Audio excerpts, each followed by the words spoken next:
You are listening to the It's Your Time podcast, and I'm your host, Certified Life Coach Michelle Arnold Burke. In today's episode, I'm discussing the power in knowing your independent thinking. Welcome to the It's Your Time podcast, the podcast where busy professionals like you get the practical solutions and support you need to gain control of your schedule so you can strive to be the best in your career, but without the stress and overwhelm. If you're looking to increase your energy and decrease your stress, you are in the right place.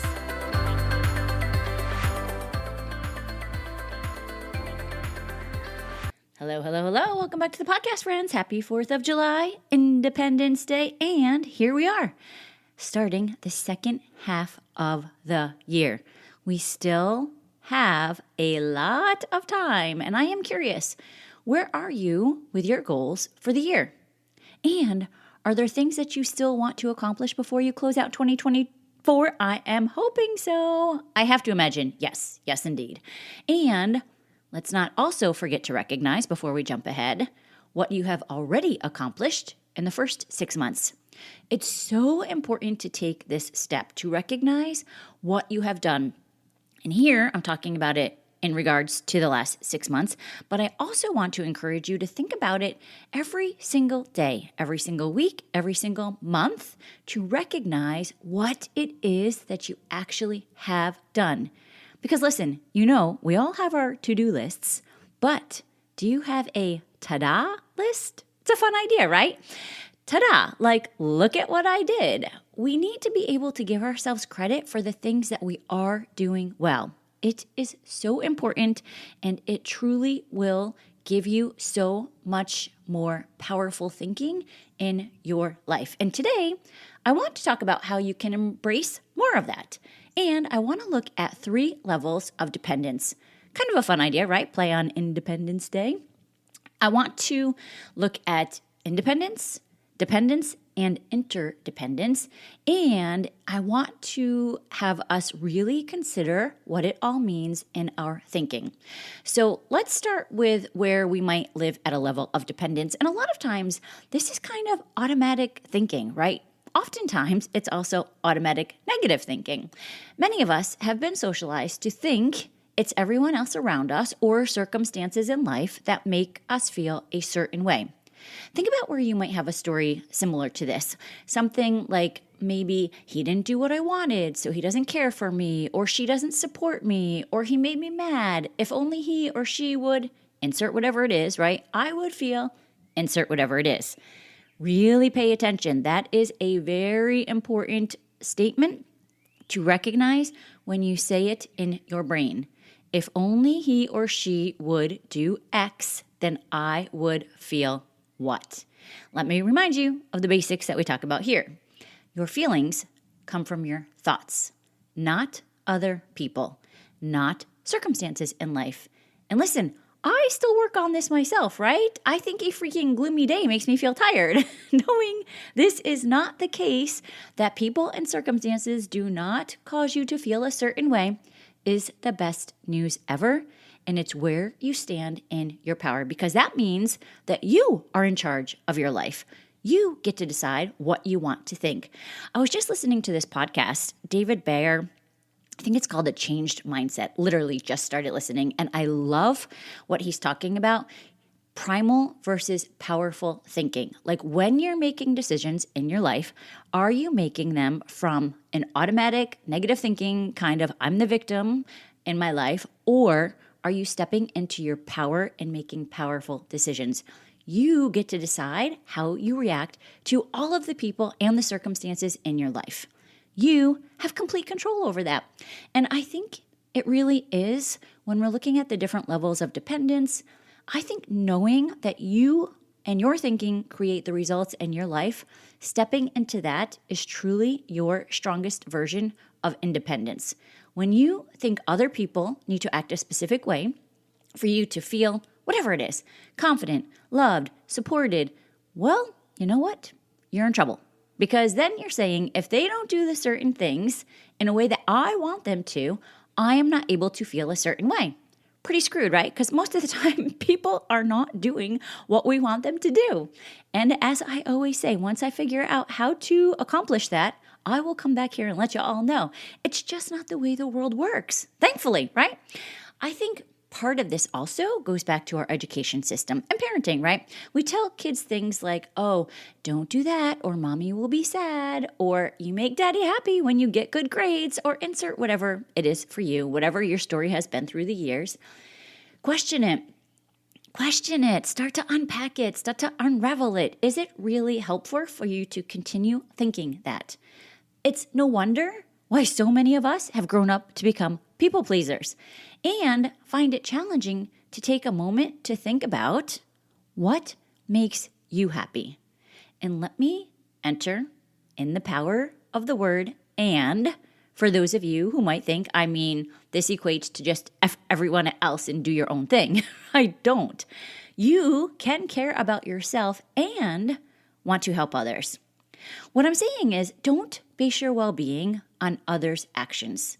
Opt for independence of thought over dependence of others and their actions as you work towards accomplishing your goals. When we delegate our feelings to others, it's always a good time to get curious. Thinking things like, they don't support me, might be a good time to question, where am I not supporting myself? Thinking things like, he doesn't care for me, is a good time to question, where am I not caring for myself? Usually, what we see in others, we already have in ourselves.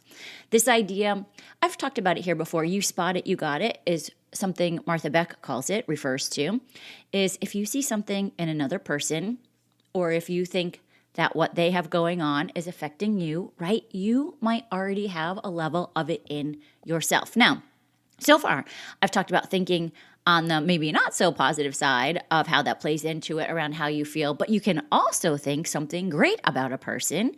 And I remember back in the day, I used to be drawn to women who I thought, well, still, not back in the day, drawn to women who seemed to really, in my mind, my thought was, have their shit together. Now, at the time, I didn't really believe that about myself, so I had to put my brain to work to find the evidence of how that could be true for me. Let's just say, some days it's easier than others to find, right? If you have any idea of what my car looks like, there's still some opportunities for growth here. But seriously, this, my friends, is how you start creating new neural pathways in your brain.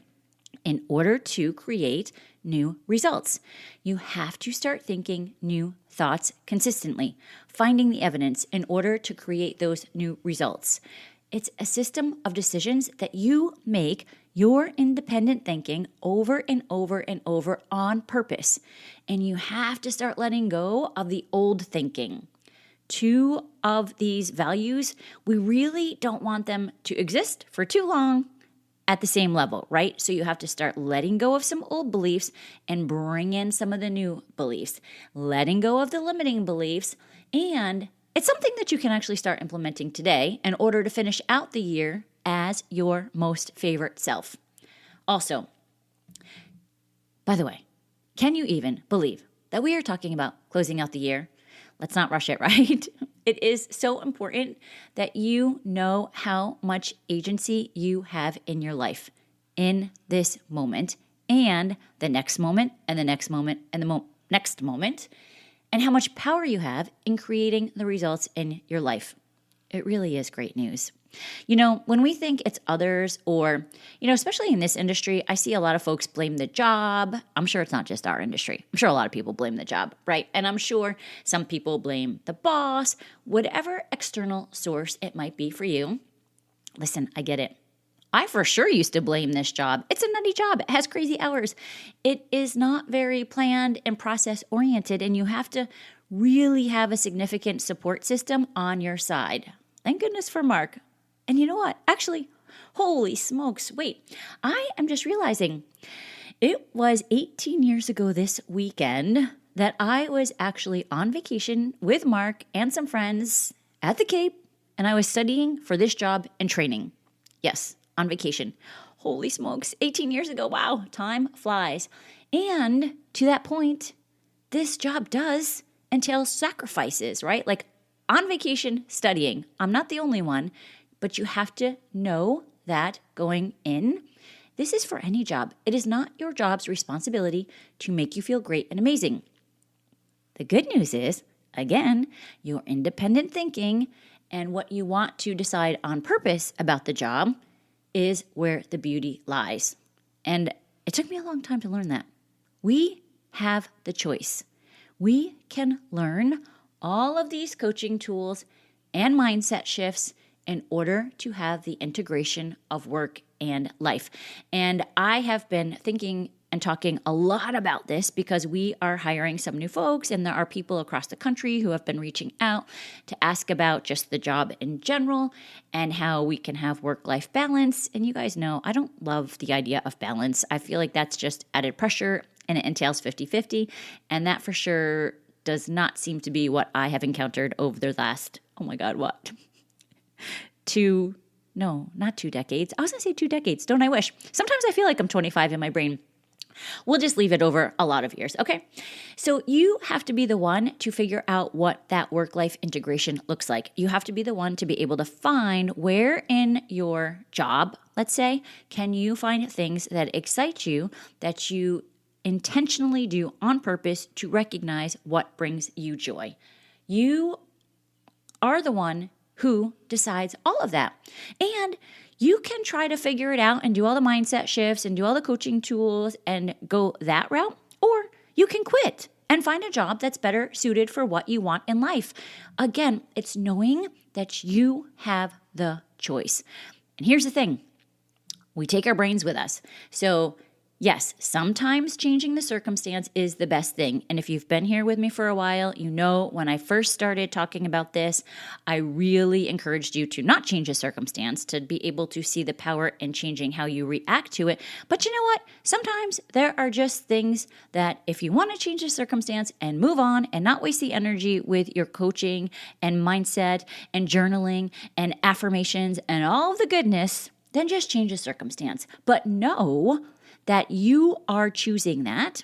It is not the circumstance that you are victim to as you make these decisions. Because if you don't recognize this and you take your brain with you, guess what? You'll have the same problems at the next place or in the next relationship. And at that point, it's just really good to know that the common denominator is your brain, right?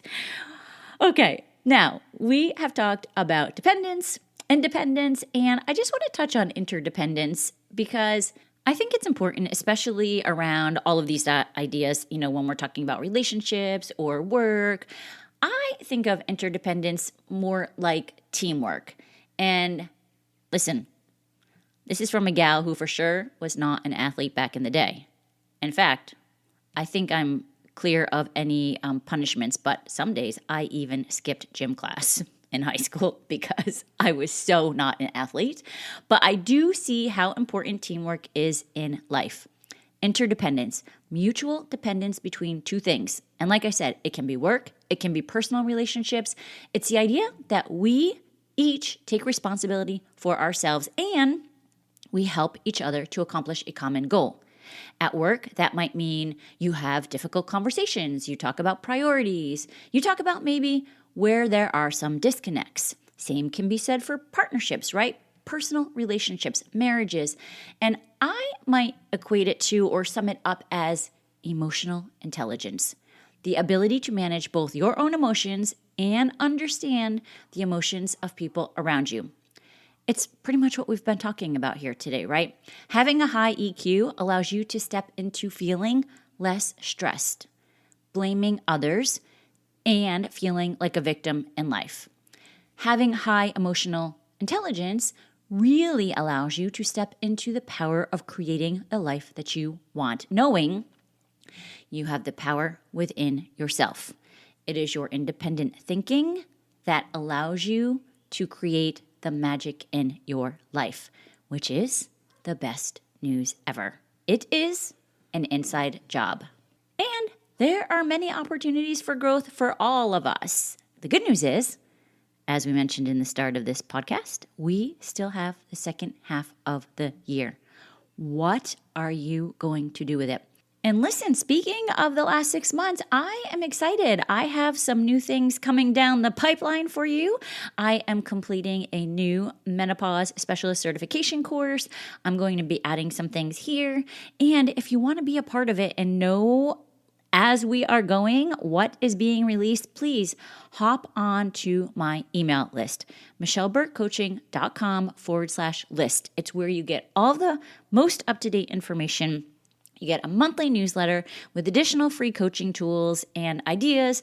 I share books and podcasts and all of the goodness. michelleburkecoaching.com/list. And remember, Burke is Bourque. Okay, that's what I have for you today. I hope you enjoy the weekend. Let's touch base soon. Make it a great day. Take care.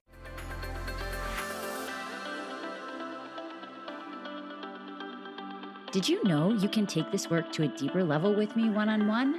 Go to michelleburkecoaching.com and click on Get Started to begin.